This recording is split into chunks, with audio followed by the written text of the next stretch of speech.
unlike other cinematic vlogs, every single shot in this episode has been filmed with the DJI Osmo Pocket 4. It's day 2 in cinematic Sydney and we are testing the teleconverter lens, especially with the 2x zoom, to see how it holds up. With the DJI Osmo Pocket 4P coming out, this is the right time to be testing out to see whether the Osmo Pocket 4 can still hold up. But first, what led me to go to Sydney when I should be writing my new screenplay in cold Melbourne? At home, I have to go out to cafes to do my, I guess, creative work, and lately I've been trying to write this script. It might sound crazy, but maybe I'll have to try something different. Now, for those who don't know, I might be shooting a feature or short narrative or documentary on the DJI Osmo Pocket 4, and as you can see, the footage does hold up.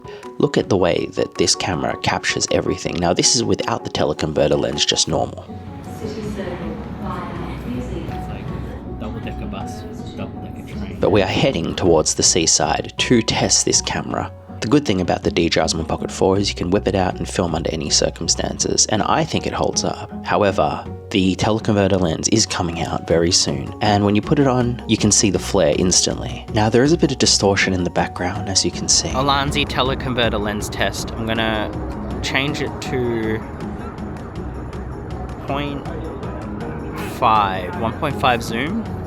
I'm gonna let like little lens flares and artifacts come through. It's a test to see how it compresses the image, how it looks in this environment. Now, when the sun is a certain position, you can see no artifacts, but when you move it, then this artifact comes up. And that is pretty cool, but I think this camera can be utilized with the artifact to create a certain style or vibe. It can sometimes look really good like this, very organic and very dreamlike and natural. I think these artifacts are what make a lens interesting, and the teleconverter lens on a 2x zoom or a 1.5 zoom can create a good look, but it can also look like this, warped and a little bit surreal. However, that look there could work for a different kind of film. A Ulanzi Teleconverter lens on a 1.5 zoom. Now what you're going to see is an uninterrupted shot.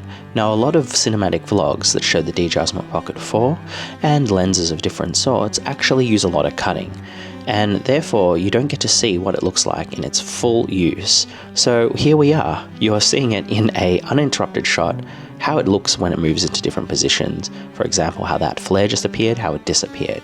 You can see how it handles focus. That's another one that people don't really show enough of, I think, when they're using the DJI Osmo Pocket 4.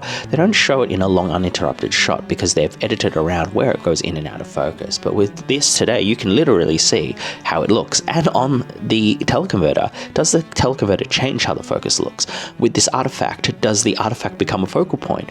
Well, clearly not. It actually just adds a nice style to it, or a surreal kind of look. However, that is subjective.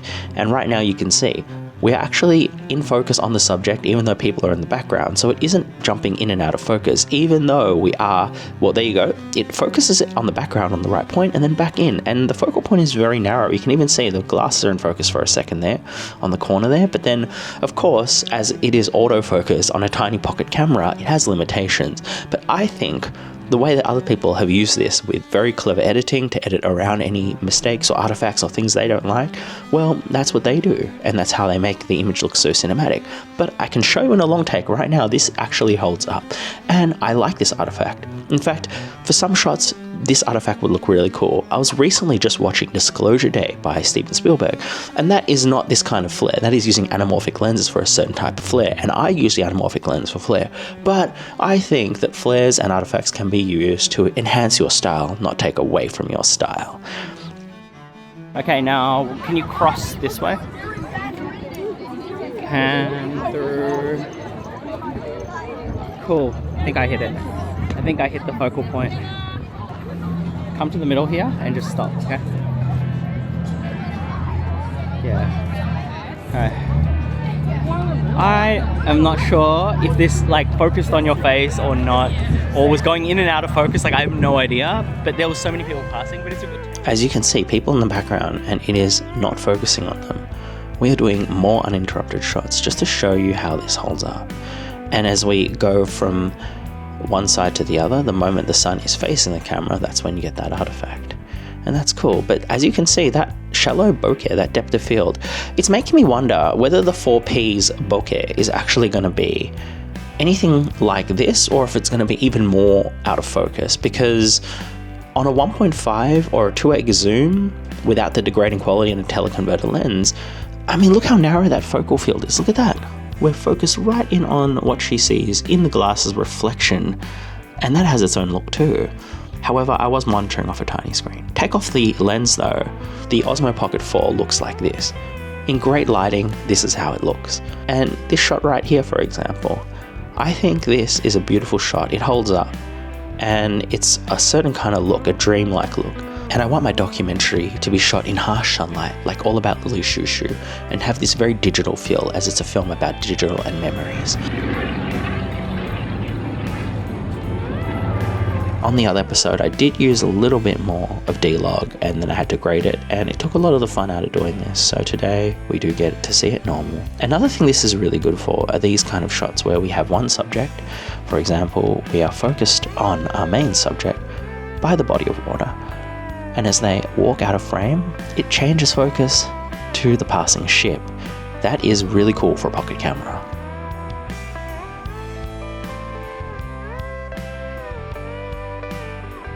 But more than anything, what this camera can do is capture memories, and this is no teleconverter, just us having a glass under beautiful sunlight for the normal vlog example of this, how it captures 240 FPS slow-mo or 100 FPS slow-mo.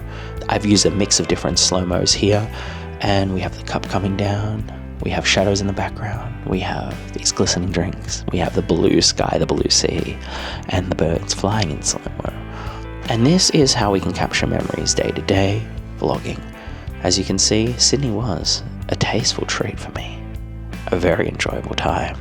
And sometimes I do question, although I do like the look of the teleconverter lens, all of these different things, the anamorphic lens, the teleconverter, they all have to have intention. 2x zoom, normal lens tracking shot, bright sunlight, manually exposed, let's see. No ND filter, just bright. See how it holds up. Look at the texture of this wall. And the great thing about this camera is you can be filming in the moment, testing things, and suddenly see something like the texture on a wall. And when you are a documentarian capturing a subject, the most important thing is flexibility and setup time, I think. Because sometimes those moments, once they're gone, well, you've lost them.